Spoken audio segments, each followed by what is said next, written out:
In this series, we're going to take your piece from this to this, all using skills, tips and tricks brought to you right here. There's no previous learning needed, no fancy plugins or synthesizers, and no musical understanding. The only things you'll need will be your eyes, your ears, a DAW, and a sample instrument. So come on, let's get started.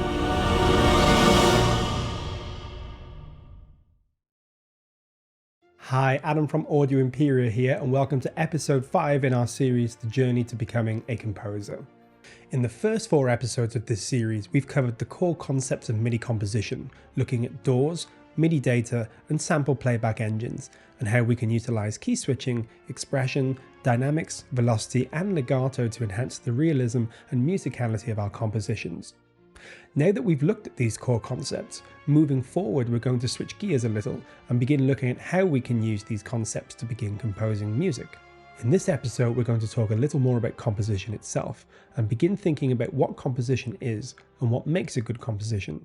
We're going to take a look at the short piece you can hear in the intro, break it down and talk a little about how I composed it and what compositional techniques are being used. Firstly, we'd like to say a huge thank you for joining us on this journey and coming so far with us. We've explored some of the most fundamental concepts that you'll need to know if you want to get into composing with virtual instruments. We're going to be switching gears over the next few episodes and spending more time inside the DAW looking at how these concepts are actually used when composing with MIDI. If you've been enjoying this video series, please don't forget to like this video and leave comments in the box below. We'd love to hear from you. Also, don't forget to subscribe to the Audio Imperia YouTube channel to be the first to hear when we upload new content in the future. Now, the topic of composition is huge. We could spend hours and hours talking about every aspect of it and still barely even scratch the surface. Nevertheless, in this episode, we can hopefully demystify the process of composition a little and give you some ways to think about composing that will help you in your journey to becoming a composer. So let's start off with the big question. What exactly is composition? In the simplest terms, composition is simply the act of writing music. But what exactly are we doing when we write music?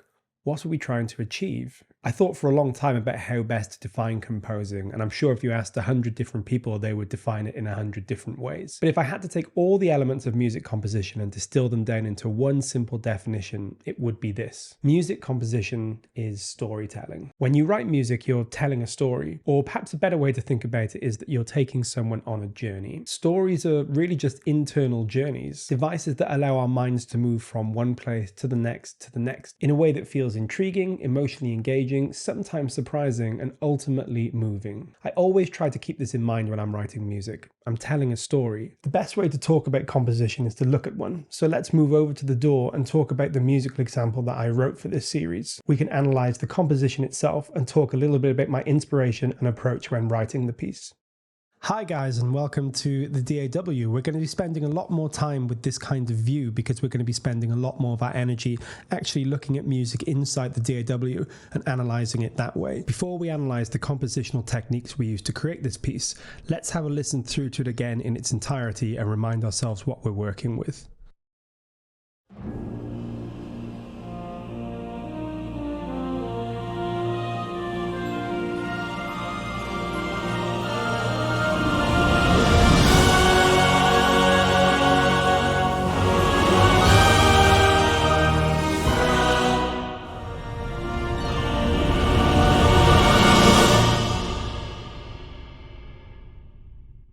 So let's dive in, have a closer look. Today we're just going to talk a little bit more about inspiration, structure, some of the compositional devices that I used. So for this piece of music, I started by trying to think of a concept. Sometimes the most daunting thing can be a blank canvas, so often it's very good just to limit yourself in some way. Maybe it's going to be the instruments that you choose to use. Maybe it's going to be the inspiration in your head that you use to compose. Some people like to compose to an image or a video. Some people like to compose to stories. Don't be afraid to use inspiration from everywhere.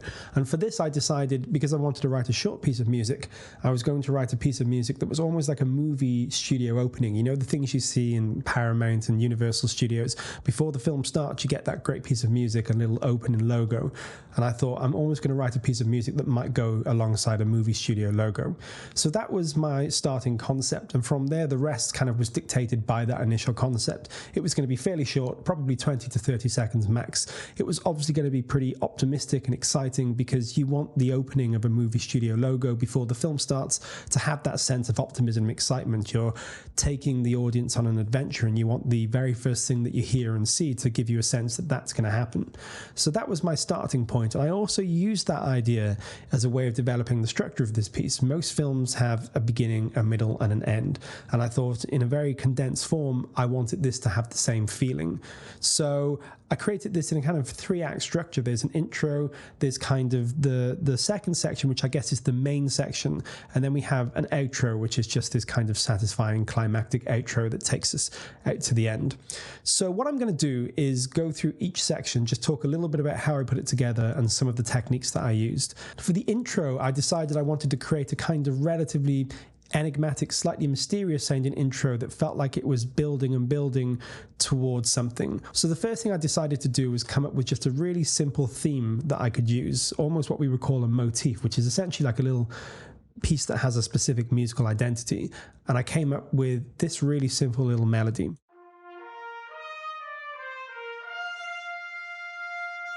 Just really simple but kind of slightly catchy little melody, and I decided that I was going to have that played in one instrument and then bring it in increasingly over and over in different instruments and start to have them overlap and create this kind of whirlwind of these different melodies all building together, so that you're really bringing people into wondering what's going to come next. So let's have a listen to these overlapping melodies, and I played them on a few different instruments. I have them on the horns and the trumpets and the violins, and also some woodwinds as well. And again, we're going to go through this in more detail in the next 2 episodes. So let's have a little listen just to those.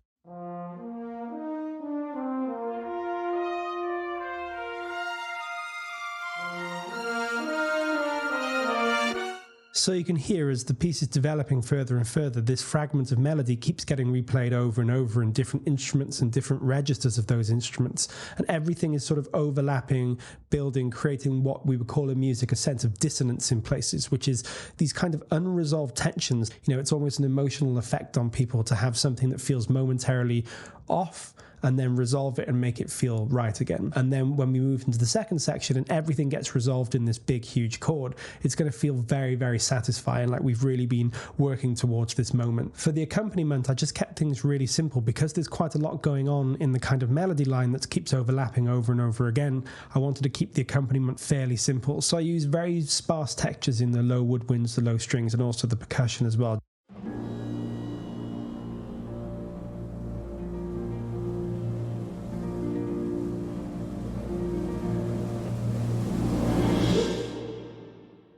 Really, really simple stuff, but that combined with the ever-increasing tension in the melody works really well. On its own, however, that wasn't quite enough, so I added the choir.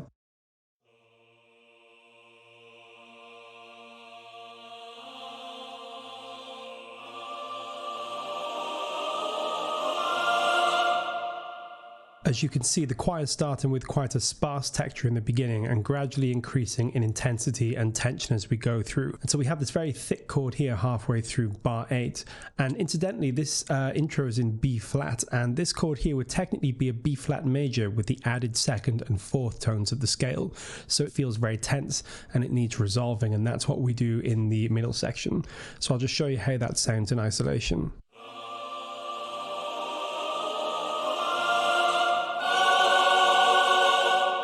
As you can hear, when we move from a very complex dissonant chord to a big major chord, the feeling it gives is one of release and satisfaction, and it sounds very inevitable. And sometimes that inevitability is a very good technique to use in music. It's very satisfying when that happens. So let's move on to the second section now. After the relatively enigmatic opening that starts building in intensity and building in tension, I really wanted a very satisfying, very enjoyable, bold sounding middle section with the whole orchestra playing. So this is what I came up with.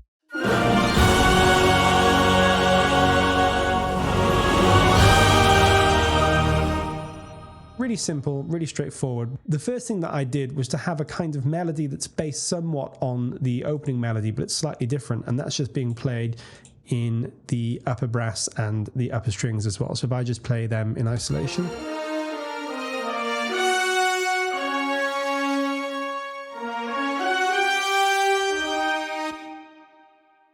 Just a really simple melody, but it sounds very optimistic, very bright, very kind of adventurous and bold. And then we're just accompanying that with these big chords on the rest of the orchestra, and they're really just blaring out and creating this lovely big solid texture that's kind of typical of symphonic scoring. So if I just play those.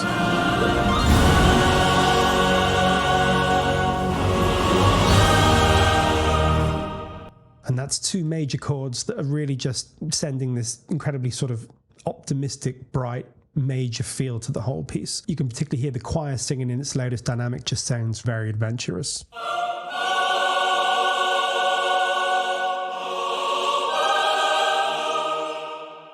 So that's really all there is to say about this middle section, just a very satisfying resolution to the opening intro, which is a bit more tense and a bit more uncertain. But then I wanted to end with a slight surprise and then a very satisfying outro. So this is what I came up with.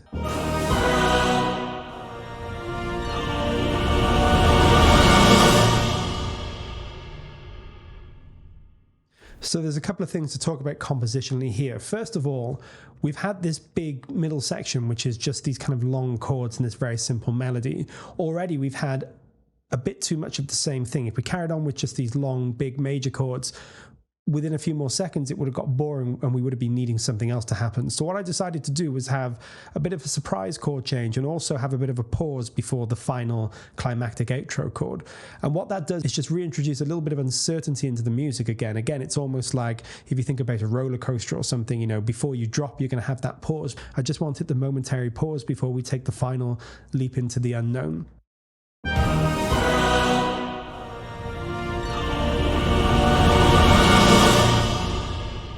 Finally, we have this big major chord to see us out, and that's a fairly straightforward outro, but there are a couple of things that I wanted to do just to add some interest to that. The first thing is that it builds an intensity and then suddenly ends. It doesn't go anywhere else, or it doesn't break down into a kind of quiet piece, or it doesn't outro silently. It just builds to a big climax and then leaves us. And again, going from the perspective of a movie studio opening, you want to leave people on a high. You don't want to kind of bring everything back down to nothing. You want people to really feel up and ready for what's coming. And so I wanted this piece of music to end that way. But also I didn't want it to resolve perfectly. If it was just a major chord, that would be fine, but I felt that that might be a little bit too straightforward and simplistic. So I just added this very slight hint of dissonance in the French horns. If I play it without that dissonance, you can hear what it was saying like with just the major chord.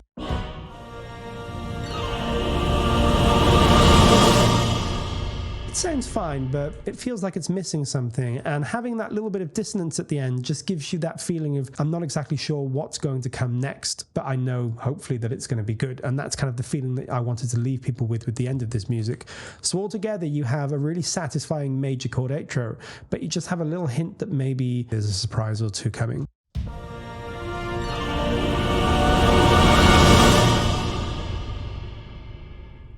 So let's just briefly recap on the compositional techniques we used in this piece. First of all, we wrote it roughly in 3 acts. We have an intro, which is kind of ambiguous and mysterious and builds in intensity until eventually it's really quite tense and feels like it needs resolving. Then we have a middle section which feels like a resolution to that intro. It has these big, satisfying major chords and a very bold melody over the top of them. And the overall effect is one of satisfaction. It's one that this is the inevitable payoff for the intro. Finally, right at the end of the middle section, we have what I would describe as a kind of surprise chord. There's a momentary change into a chord that you might not expect. And then there's a pause too. And as we said earlier, that pause is like pausing off the edge of the precipice. It just gives a moment of anticipation before the outro. Finally, we have this outro, and overall it's a kind of satisfying end to the piece. It's this big major chord that sort of swells off into infinity, but we do have a note of dissonance still in the harp and also in the French horns as well. And I just wanted that in there because I didn't want this to end too neatly. I wanted a little bit of anticipation of what might come next.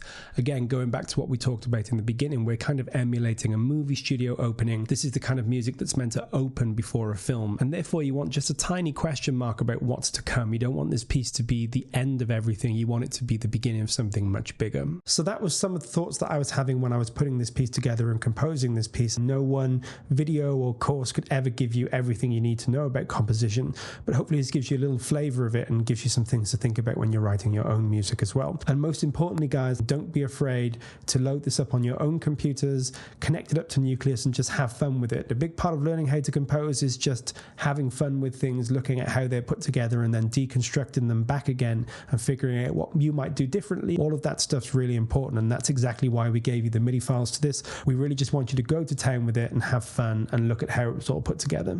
So there we go. I hope you found the walkthrough of this composition useful. In the next couple of episodes, we're going to be taking a deeper dive into the orchestration, arrangement, and MIDI programming of this musical example, and going into a lot more detail about my approach when putting this piece together. Thanks so much for joining us, and we look forward to seeing you in the next episode.